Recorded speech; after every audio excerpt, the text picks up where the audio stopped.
Ravens minicamp wrapped up Thursday. There's two things that I wish I had knowledge of in terms of being able to watch the drills, the practice progression. Of course, the third day, they weren't even in shells, no helmets, but still getting work done. The number one thing I'd like to see is how often Lamar Jackson was under center.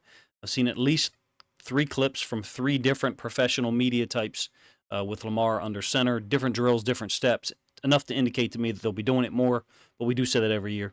And secondly, Trenton Simpson. I'd like to see the drills, the footwork, the pass coverage ability specifically. What are the realistic expectations for him as a second-year inside linebacker? Most of the reports from this week are that he's been performing really well during minicamp. He only played 40 defensive snaps as a rookie, backing up Patrick Queen, who just never came off the field.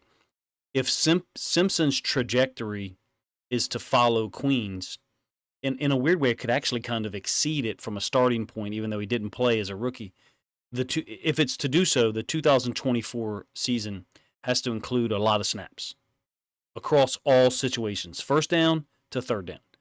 He's poised to get an opportunity to do that and line up next to Roquan Smith, obviously a perennial All-Pro who's certainly made an impact in Baltimore since coming here, since he was traded away from the Bears. I think Simpson's career is ready to be kickstarted.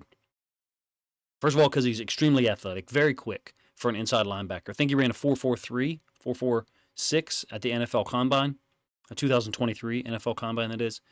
Before the Ravens picked him in the third round out of Clemson. He played 3 years there, 12 and a half sacks, like 22 tackles for loss, 160 total tackles over the course of 36 career games. Everybody's talked about his performance in Week 18 of last year against the Steelers, rightfully so. I did a video of it myself afterwards, pointing out how well he played, along with how well Del'Shawn Phillips played. We're going to let some plays flow through here, and the one thing that I see as a strength for him is playing downhill.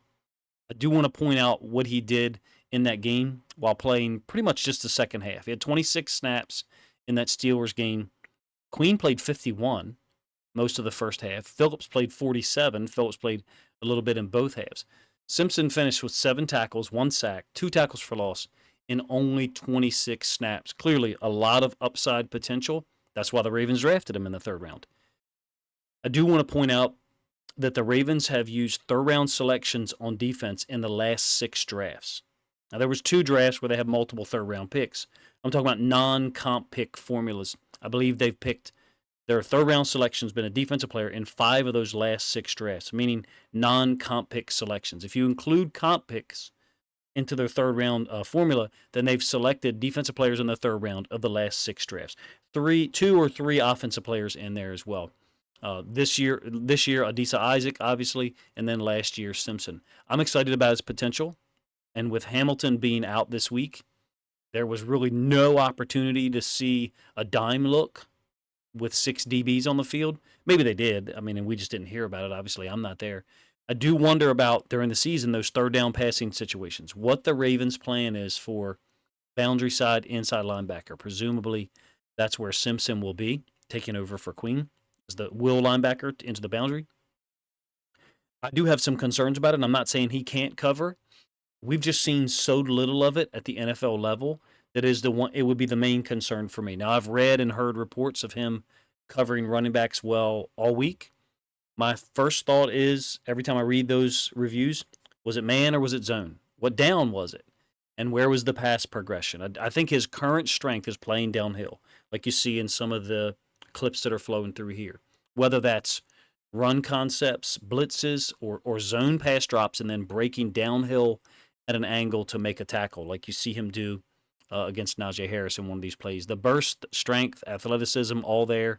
He's listed bigger than Queen, 6'2", 238 to Queen, 6 foot 230. Maybe that's not right, but I looked at 3 different sites, and all of them had him listed bigger than Queen. I think Queen, when he came out into the combine, it ran a 4.5 compared to a 4.43 for Simpson. So there's some natural advantages there in terms of the player that we're going to have on the field in 2024 from an athletic standpoint. And that's saying something, because Patrick Queen was obviously incredibly athletic. All right, we're going to take a look at him against the run, and we're just going to let some of this film flow through. I'm kind of trying a new program to illustrate the plays while I talk and provide some annotation. There's really not much film to research of him. 40 total snaps last year. His closing speed, however, looks like a tremendous asset. You see that in some of the run plays. You certainly see it in the first clips that I showed you. Where he will be placed into the boundary is a unique opportunity for him and the Ravens defense because he's extremely fast, 4.43 as an inside linebacker, and there's less space to cover over there. Now, the NFL hashes are really close together. You can see that on the film that's flowing through here. But if he can cover and execute the multiple coverages that the Ravens will utilize, it'll almost be like having another nickel defender over there into the boundary from a speed standpoint. That's what I mean by that. I'm not saying he has the quality to play nickel because we don't need him to. We've got so many guys: Hamilton, Arthur Millette, Ardarius Washington, among others. I just think he can cover a lot of ground, and if he's in good position to redirect into the boundary and then also chase things down to the field, the potential is there for it to almost be like we have 11 and a half players on the field. He looks like a guy who shows up in places where he's not supposed to be. Now, do I have concerns about his ability to take on blocks? From a long-term perspective, no. Short-term, his rookie year, yes, and I expressed that twice in video form last year. He will receive instruction on block destruction and how to condense gaps. It's more than just being in your gap. People always talk about being in your gap, showing up in your gap. It's about condensing the gap to your inside such that you control your area of responsibility, your gap. But you basically force the inside gap to be smaller such that the running back has nowhere to go and or your teammate who's leveraged inside of you can fit there. Now, up front, there's a lot of really bad block take-ons in the NFL. There are. There's guys who pick sides. There's guys who get too far upfield, particularly edge rushers, and kind of open up a seam that shouldn't be there. Simpson's not an edge rusher. He's an inside linebacker. Occasionally he'll line up, as an OLB. Did I notice those problems with Simpson as a rookie? Yes, particularly in the preseason. He had a couple of reps against the Bucs where he was just too wide and didn't gain depth forward at all, or not enough for me, in my opinion. Let's put it that way. Do I think that some of those situations are things that have been addressed since then? Absolutely. I am quite sure that Mike McDonald and Zach Orr addressed it last year, and that whatever manner in which Simpson showed up this week to Baltimore for a mandatory minicamp probably looked vastly superior in terms of block destruction. Those preseason plays I'm referring to, they were almost a year ago. I really don't have any concern at this point about that issue, even though I understand other people will. I think he'll be physical enough. Probably plays that he could be a little bit more physical early on, but like Roquan Smith said in one of the post-practice interviews, once he plays to his speed and recognizes his strength, the sky's the limit. I do think this aspect, the one that I'm showing here, pass plays, pass coverage, is the one that we have the least information on and provides me, and I think most other people, the least opportunity to be positive about from the standpoint of NFL film, at least. There's Clemson plays out there. He kind of moved positions between 2021 and 2022 in terms of versatility, moved back to stationary inside linebacker. The athleticism is there, number one, to be a boundary side inside linebacker. And the reality is we've given up big plays as a boundary side inside linebacker before. I'm going to digress here in a moment and talk about inside linebacker play and talk about the coaching and Patrick Queen's progression. But in any case, look, it wasn't just Queen who's given up plays as a boundary side inside linebacker. Don't get offended. Roquan Smith gave up the game-winning touchdown to Najee Harris in 2022 from Kenny Pickett, the home loss later in the season. I think Simpson's learning curve might appear higher or more steep, but the potential is there for a better start than Queen in terms of coverage. It was a long haul for Patrick Queen with respect to being efficient and effective across multiple coverages in the NFL. That's not a slight towards him. It's a fact. I mean, get offended by it if you wish. I certainly don't mean it in a disrespectful way. I thought Queen came a long way. It was definitely a relative weakness of his as a young player, pass coverage. So much so that they took him off the field some. And that's just reality. They took him off the field some in 2020 in passing situations. He did a ton of work, became extremely not just reliable and consistent, but at times damn near devastating in covering the running back over into the boundary. I think so anyway. But the first 2 years were really rough. I do not expect Simpson to be at that low a level. Again, don't get offended by the phrase, but that's just reality.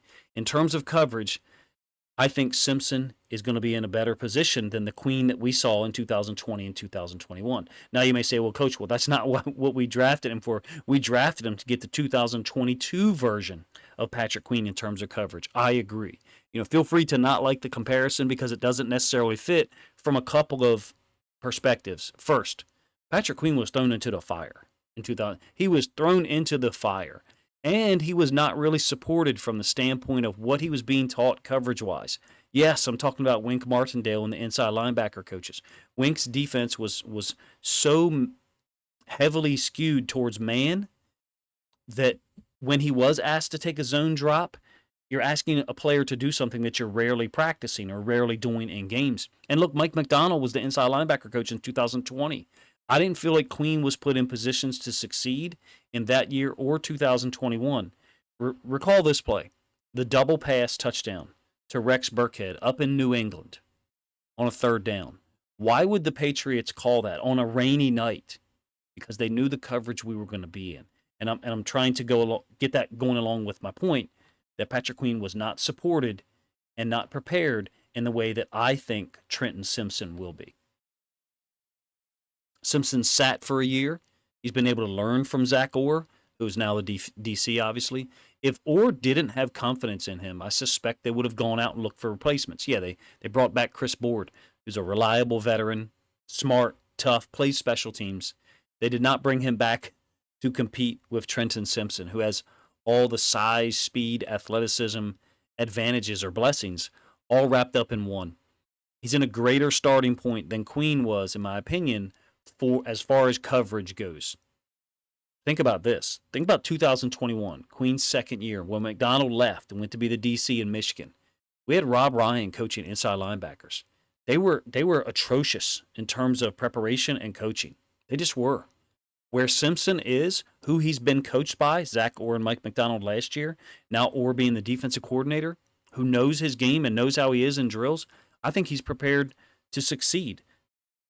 All-Pro, Pro Bowl, whatever. I don't know any of those things. I just feel like he's being set up to succeed, particularly in pass coverage. Almost like a different dimension from the way that Patrick Queen was prepared. Feel free to let me know if you agree or disagree with those thoughts there, or if you think I could have phrased them better. I do have one suggestion about Trenton Simpson. If you have other plays from his time in college that you think illustrate his pass coverage versatility, please let me know. Of course, he did play a hybrid safety linebacker position at times. I think it was 2021 before moving to almost exclusively playing inside linebacker in 2022 because he saw, and someone saw, him, his potential agent, family, whatever, that he was not going to be an NFL safety. When I say nickel to the boundary, I mean a rolled up player into the box.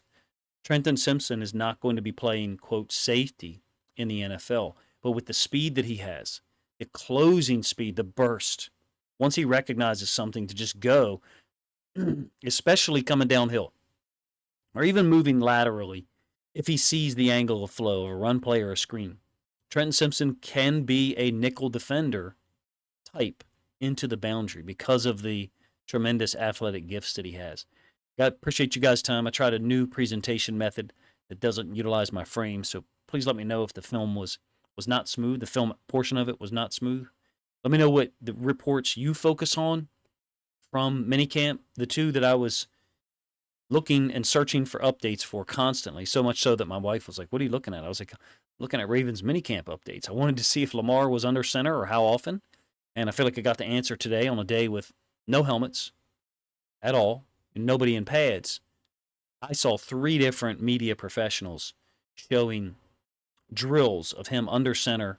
Of course, every quarterback at some point is going to do that, but for 3 different people, Ravens-oriented media, to be showing us that, I felt like they were either A, trying to tell us something, or B, we're just doing so much under center stuff that chances are that's the pictures/video that those media professionals are going to be able to grab and then show to us on social media. I appreciate you guys' time. If you think other Ravens fans would enjoy this commentary and look at Trenton Simpson's game film from 2023, then please consider grabbing a link to this video, sharing it out on social media to help this content get more reach.